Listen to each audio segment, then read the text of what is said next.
दोस्तों mutual fund के बारे में आपने कहीं न कहीं ज़रूर सुने होंगे। हो सकता है आप इसका ऐड देखे होंगे या फिर आपने बैंकों में सुने होंगे SBI mutual fund, HDFC mutual fund. लेकिन एक्चुअली में ये म्यूचुअल फंड होती क्या है? क्या है म्यूचुअल फंड? ये बहुत कम लोगों को पता है। तो दोस्तों इस वीडियो में हम लोग म्यूचुअल फंड के बारे में जानेंगे, पूरा शुरू से समझने की कोशिश करेंगे कि आखिर म्यूचुअल फंड है क्या? ये स्कीम किस तरह से काम करती है? तो आपसे रिक्वेस्ट है कि आप इस वीडियो को अंत तक देखिए ताकि आप समझ पाएँ कि म्यूचुअल फंड है क्या? अगर आप म्यूचुअल फंड के बारे में जानते हैं तो अच्छी बात है। हो सकता है आप कुछ-कुछ बातें को नहीं जानते होंगे, तो आपसे भी रिक्वेस्ट है कि आप इस वीडियो को अंत तक देखिए, ताकि आप भी समझ पाएँ कि क्या है म्यूचुअल फंड। तो चलिए बिना देरी का स्टार्ट करते हैं। दोस्तों कोई भी व्यक्ति अगर मेहनत करके पैसा कमाता है तो वो सबसे पहले उस पैसे से अपनी ज़रूरतें पूरा करेगा, जो उसको इच्छा होगी। उसके बाद जो पैसा बच जाएगा वो अपने अकाउंट में यानी कि सेविंग अकाउंट में रखेगा या फिर घर में रखेगा और वो हर बार इसी तरह से करेगा। जो पैसा बच जाएगा वो सेविंग अकाउंट में रखेगा या फिर घर में रखेगा। हो सकता है कि उसको फ्यूचर में इस पैसे से प्रॉपर्टी खरीदना हो या फिर गाड़ी खरीदना हो, इसके लिए वो थोड़े-थोड़े पैसे को इकट्ठा करके वो रख रहा है। दोस्तों सेविंग अकाउंट या फिर घर में पैसा रखना इन दोनों जगहों में एक खराब इन्वेस्टमेंट माना जाता है। इन दोनों जगह में पैसे की वैल्यू बढ़ने के बजाय पैसे की वैल्यू घटती है, क्योंकि हमेशा इंडिया की महंगाई दर बढ़ रही है। आइए दोस्तों मैं आपको समझाने की कोशिश करता हूँ कि मैं क्या कहना चाह रहा हूँ। मान लेते हैं दोस्तों कि आपने कुछ पैसे बचाए जो कि 200 रुपए और अभी मार्केट में कोई घड़ी की दाम है 200 रुपए और जो अभी इंडिया में महंगाई दर है वो 6.5% है। इसका मतलब ये होता है कि जो चीज़ अभी 200 रुपए में मिल रही है, अगले साल वही चीज़ खरीदने के लिए आपको 206 रुपए 50 पैसे देने पड़ेंगे, क्योंकि इंडिया की महंगाई दर बढ़ रही है। यानी कि आपके बचे हुए पैसे से आप अगले साल घड़ी को नहीं खरीद पाएँगे। घड़ी को खरीदने के लिए आपको ₹6.50 और देने पड़ेंगे। इसीलिए दोस्तों सेविंग अकाउंट या फिर घर में पैसा रखना, इन दोनों जगहों में पैसे की वैल्यू बढ़ने के बजाय पैसे की वैल्यू घटती है। दोस्तों एक और उदाहरण हम आपको समझाते हैं, इससे तो आप समझ ही जाएँगे। आप बाइक को ही देख लीजिए, जो बाइक आज से 2-3 साल पहले 60 से 70 हज़ार में मिलती थी, वही बाइक आज के डेट में 1 लाख से अधिक दामों में मिल रही है। क्योंकि इंडिया की महंगाई दर बढ़ रही है। इसीलिए दोस्तों रखा-रखाया पैसा बढ़ने के बजाय पैसे की वैल्यू घटती है। ये सारी चीज़ें मैंने आपको समझाने के लिए बताया। बाकी बात इंडिया की महंगाई दर की कैलकुलेशन अलग तरीके से होती है। दोस्तों यहाँ आपके मन में सवाल आ रहा होगा कि आखिर अपने बचे हुए पैसे को कहाँ इन्वेस्ट किया जाए ताकि प्रॉफिट हो सके।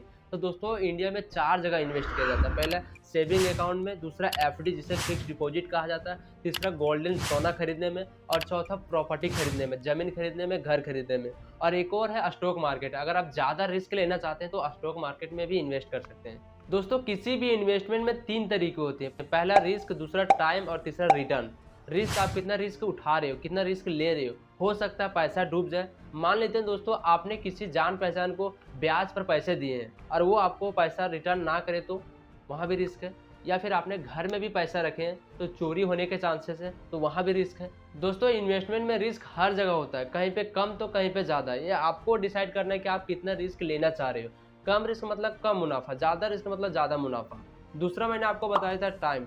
टाइम की आप कितने टाइम के लिए आप इन्वेस्टमेंट कर रहे हो, 2 साल, 3 साल, 5 साल। अगर आप ज़्यादा टाइम के लिए इन्वेस्टमेंट कर रहे हो तो आपको ज़्यादा रिटर्न मिलेगा। तीसरा रिटर्न जो सबसे इम्पोर्टेंट है, आपको कितना रिटर्न मिलेगा, कितना मुनाफा होगा। आपने टाइम भी ले लिया, रिस्क भी ले लिया, तो रिटर्न भी आपको ज़्यादा मिलना चाहिए। अगर आपको 5% ही रिटर्न मिल रहा है और इंडिया का महंगाई दर देखा जाए तो 6% है, तो फिर आपको इन्वेस्टमेंट करके कोई फ़ायदा नहीं हुआ, कोई प्रॉफ़िट नहीं हुआ। तो ये सब सारी चीज़ें देखकर ही इन्वेस्टमेंट किया जाता है। आप जितना ज़्यादा रिस्क लोगे उतना आपको प्रॉफ़िट होगा, आप कम रिस्क लोगे तो कम प्रॉफ़िट होगा। सेविंग अकाउंट के बारे में मैंने आपको पहले ही बता दिया, कुछ बातें छूट गई थी कि सेविंग अकाउंट भी ब्याज देती है। आप जो पैसा रखते हैं उसका बैंक आपको ब्याज देती है। कितना? मात्र 4%। आप यहाँ पे देख सकते हैं मात्र 4%। जबकि इंडिया की महँगाई दर देखा जाए अभी तो 5.5% से भी अधिक है। यानी कुल मिलाकर सेविंग अकाउंट में पैसा रखना एक घाटे का सौदा माना जाता है।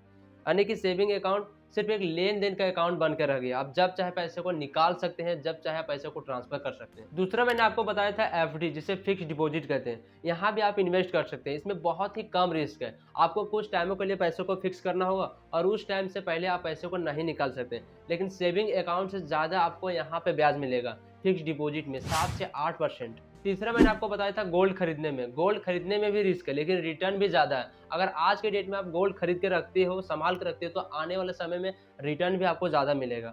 चौथा मैंने बताया था प्रॉपर्टी खरीदने में, घर खरीदने में, ज़मीन खरीदने में। इन सब में भी रिस्क है लेकिन रिटर्न भी ज़्यादा है आने वाले समय में। दोस्तों जब मैंने अपना सब्सक्राइबर चेक किया तो आप में से सिर्फ 10% लोगों ने ही चैनल को सब्सक्राइब किया हुआ है। तो आपसे रिक्वेस्ट है भाई, प्लीज़ हमारे चैनल को सब्सक्राइब करें। ये आपके लिए फ्री है, लेकिन इससे हमें बहुत हेल्प मिलती है। तो प्लीज़ हमारे चैनल को सब्सक्राइब करें। तो चलिए टॉपिक पे चलते हैं। लेकिन ज़मीन खरीदना, घर खरीदना आपके पास लाखों रुपए पहले से होने चाहिए, तभी आप खरीद सकते हैं। लेकिन दोस्तों, हर आदमी के पास इतना पैसा नहीं होता है कि वो ज़मीन खरीद सके, घर खरीद सके, गोल्ड खरीद सके। तो इसी को देखते हुए 1963 में म्यूचुअल फंड को बनाया गया कि जितने भी छोटे बड़े इन्वेस्टर हैं वो सभी म्यूचुअल फंड में इन्वेस्ट कर सकते हैं। म्यूचुअल फंड में होता यह है कि बहुत सारे छोटे बड़े इन्वेस्टर को पैसा को जमा किया जाता है, और इसी जमा पैसे को एयूएम कहा जाता है, एसेट अंडर मैनेजमेंट। और जमा किए हुए पैसे को अच्छे से अच्छा जगह इन्वेस्ट किया जाता है ताकि ज़्यादा से ज़्यादा रिटर्न मिल सके। दोस्तों, म्यूचुअल फंड को मैनेज करने के लिए प्रोफेशनल रखे जाते हैं, जिसे लोग फंड मैनेजर के नाम से कहते हैं। फंड मैनेजर का काम ये रहता है कि जो जमा किया हुआ पैसा है वो कहाँ इन्वेस्ट करना, कितना इन्वेस्ट करना, वो सारे डिसीजन फंड मैनेजर ही लेते हैं। म्यूचुअल फंड वाले कभी भी आपके पैसे को एक कंपनी में इन्वेस्ट नहीं करते हैं, वो 2-3 कंपनियों में इन्वेस्ट करते हैं। कुछ गोल्ड वाले कंपनी में, कुछ प्रॉपर्टी वाले कंपनी में, कुछ टेक्नोलॉजी वाले कंपनी में, ताकि एक कंपनी अगर लॉस में जाए तो दूसरा कंपनी मुनाफा करके दे। फंड मैनेजर हमेशा बड़े बड़े कंपनियों में पैसा को इन्वेस्ट करते हैं। अगर वो छोटे कंपनी में पैसा लगाते हैं और वो पैसा डूब जाती है तो खुद उनकी नौकरी खतरे में आ सकती है, उन्हें जॉब से भी निकाल दिया जा सकता है। इसीलिए फंड मैनेजर सोच समझकर ही कंपनियों में पैसा को इन्वेस्ट करते हैं। इसीलिए दोस्तों, म्यूचुअल फंड में आपके पैसे को डूबने के बहुत ही कम चांसेस होते हैं। म्यूचुअल फंड में एक्सपर्ट फंड मैनेजर बैठे हुए थे, उन्हें अच्छी भली पता होती है कि कौन सी कंपनी हमें प्रॉफिट करके दे सकती है, और वो सोच समझकर ही आपके पैसों को इन्वेस्ट करते हैं। और सबसे बड़ी बात यहाँ ये आती है कि गवर्नमेंट खुद इसमें सम्मिलित है। अगर आप पास्ट में देखिएगा तो बहुत सारे कंपनियां लोगों को पैसा लेकर भाग चुकी, इसीलिए गवर्नमेंट खुद इसमें सम्मिलित है। लोग किसी पे विश्वास करे या ना करे, गवर्नमेंट में तो हर कोई करता है। SBI mutual fund, PNG bank mutual fund, general insurance वगैरह और बहुत सारे म्यूचुअल फंड है गवर्नमेंट के। प्राइवेट कंपनियां भी है, HDFC bank mutual fund, ICIC bank mutual fund, ETC. दोस्तों, म्यूचुअल फंड में एक कैटेगरी नहीं होते, इसमें बहुत सारे कैटेगरी होते हैं। अगर आप ज़्यादा रिस्क लेना चाहते हैं तो आपको वैसा वाला कैटेगरी चूज करना होगा। अगर आप बच्चों की पढ़ाई के लिए इन्वेस्टमेंट करना चाहते हैं तो आपको वैसा वाला कैटेगरी चूज करना होगा। तो इसमें बहुत सारे कैटेगरी होते हैं। अगर आप किसी चीज़ के लिए इन्वेस्टमेंट कर रहे हैं और आपको वो कैटेगरी नहीं पता, तो वो आपको बैंक वाले ही बता देंगे। दोस्तों, म्यूचुअल फंड को आप 100 रुपये में भी स्टार्ट कर सकते हैं, और अधिक आप जितना लगा सकते हैं। अगर आप एक बार में पैसे को नहीं दे पाते हैं तो म्यूचुअल फंड के कोई बात नहीं, आप हर महीने जितना पैसा कमाते हो उसमें से कुछ अमाउंट सेट कर दीजिए। उतना अमाउंट हर महीने आपके बैंक अकाउंट से कटता रहेगा। मान लीजिए आपने 500 रुपये सेट किए हैं, तो हर महीना 500 रुपये कटता रहेगा आपके बैंक अकाउंट से, और इसी ऑप्शन को एसआईपी कहा जाता है, सिस्टमेटिक इन्वेस्टमेंट प्लान। दोस्तों, म्यूचुअल फंड की कंपनियां प्रॉफिट पैसों में से सिर्फ 1-2% ही रखती है, और सारा पैसा अपने इन्वेस्टर को रिटर्न कर देती है। म्यूचुअल फंड सेविंग अकाउंट से अधिक ब्याज देती है। दोस्तों, लास्ट में मैं आपको यही कहना चाहूँगा कि स्टॉक मार्केट के अपेक्षा म्यूचुअल फंड में बहुत ही कम रिस्क है। म्यूचुअल फंड में फंड मैनेजर होते हैं आपके पैसों को मैनेज करने के लिए। उन्हें अच्छे से पता होता है कि कौन सी कंपनी प्रॉफिट करके देगी, और वो सोच समझकर ही आपके पैसों को इन्वेस्ट करते हैं। और आप कहीं पे किसी भी जगह पैसों को इन्वेस्ट कर रहे हैं तो सबसे पहले उसके बारे में आपको जानना चाहिए, नॉलेज लेना चाहिए। जब आपको ये समझ में आ जाए कि हाँ ये कंपनी सही है, तभी आप अपने पैसों को इन्वेस्ट कीजिए। बाकी बात, वीडियो अच्छा लगा हो तो प्लीज़ इसे लाइक कीजिएगा। अब तक चैनल को नहीं सब्सक्राइब किया, चैनल को भी सब्सक्राइब कीजिएगा। चलिए, मिलते हैं अगली वीडियो में।